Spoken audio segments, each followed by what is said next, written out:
Hello, Wigan. Right, Wake Up Wigan today. We've taken up the offer. I'm from the campaign for a referendum on Devo Manc. Taken up the offer of Wake Up Wigan to put our case about an important piece of a governmental change that's taking place in Greater Manchester, affected everybody in Wigan, which most people in Wigan will have no idea is actually taking place. That's what we've found when we've been out doing surveys in Manchester and in Oldham, that most people haven't got a clue what Devo Manc is about. It's just something out of the space age or whatever. They think, what the hell is Devo Manc? Well, Devo Manc, the word Devo might give you a bit of a clue. It's about devolution, something that most people generally in this country support the idea of, but what we're getting with this isn't so much devolution, as I'll come back to. Manc, because of Manchester, Devo Manc, so it's devolution of Manchester, and basically Wigan is going to become part of a Manchester City region, which in 2017 is going to have its own elected mayor.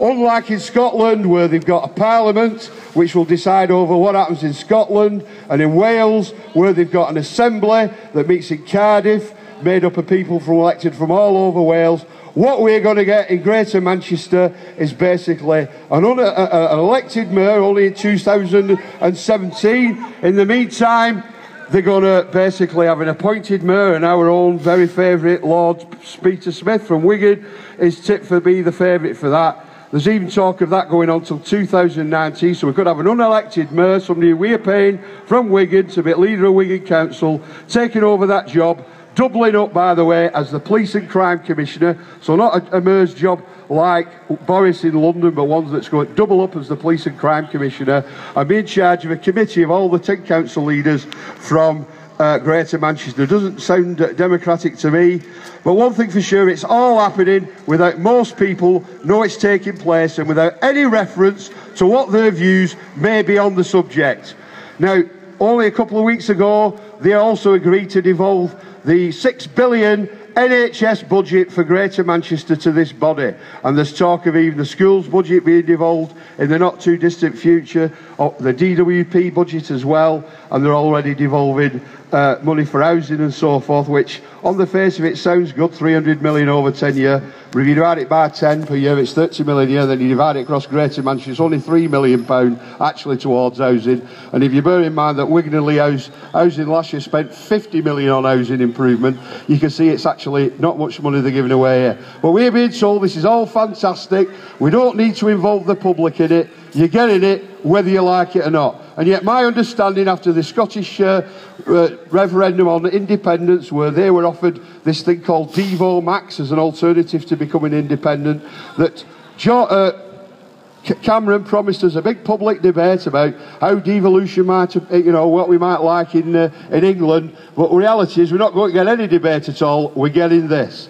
So if you cast your mind back to 1974, when Wigan used to have its own county borough council, places like Atherton, where I live, used to have their own town council, we were put into Greater Manchester then without anybody asking us whatsoever whether we want to be a part of that, whether we want to stay in Lancashire, whatever. No, you're becoming part of Greater Manchester, and now we're being told we're going to be part of a Manchester City region. And there is a campaign also going in Wigan, by the way, saying Devo Mancs, no thanks, we're Lancs. We didn't ask to be part of Greater Manchester in the first place. Now we're going to be imposed, we're going to be shackled as being part of Greater Manchester City region, whereas you can imagine most of the funds that there will be existing won't be coming to places like Wigan, and it certainly won't be coming to places like Atherton. It'll all be going into the centre of Manchester. People should be up in arms about this. They're not going to get this. We're campaigning for a referendum. We're saying any such changes like this, major constitutional change, should be up for discussion by the public before it's implemented. We're not going to get any of that. Lisa Nandy's already commented about it. She may shut her mouth about it since, because she's been chastised for criticising Baron Smith. But she said, we want devolution by consent, not by diktat. And that's what we're getting. We're getting devolution by diktat.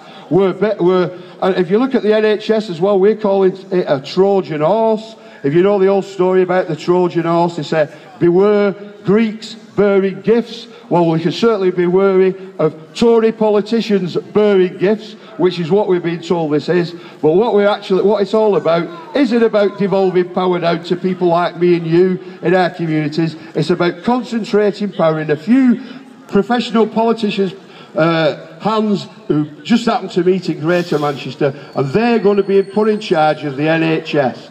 Andy Burnham said this move could lead to a Swiss cheese NHS with holes in it where the various cities have opted out. It's not just Manchester this is happening to, by the way. Manchester is just the pioneer local authority where it's going to happen.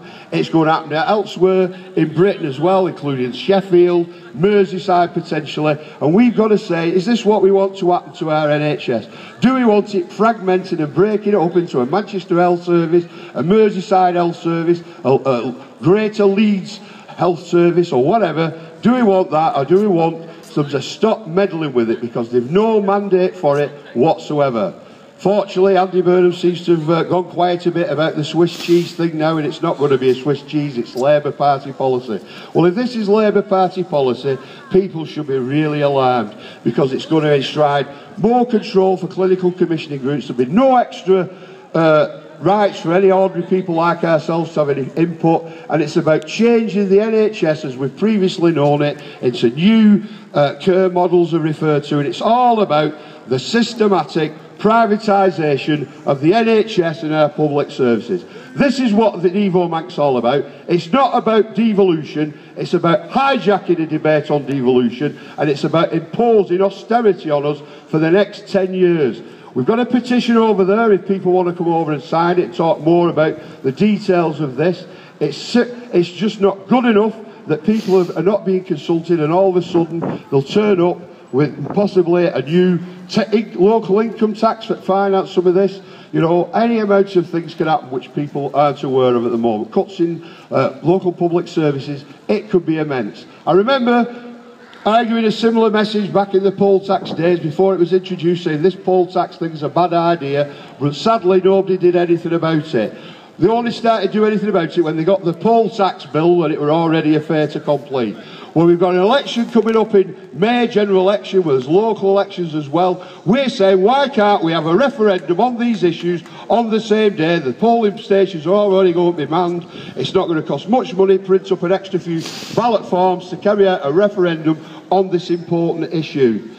I say, I live in Atherton. People in Atherton have been fighting for their own town council, which Peter Smith, even though he lives in Atherton, has done his darndest to prevent people from Atherton doing. That's what people want across Wigan. They want more local decision making in their hands. They don't want it concentrated in the hands of people like Lord Smith and Sir Richard Lees in Manchester. Just to conclude on this point, people have referred to this Devo Manc thing being a 21st century Magna Carta and a charter for freedoms for our cities that will unleash them to become economic powerhouses. Just a load of bollocks, really.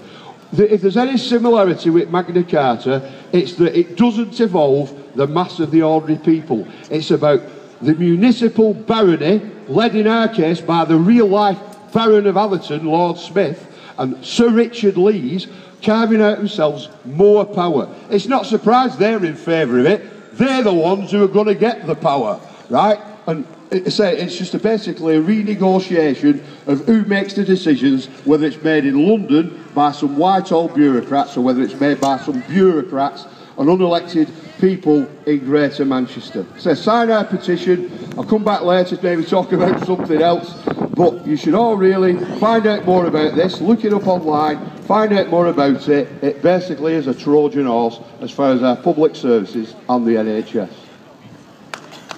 Thank you.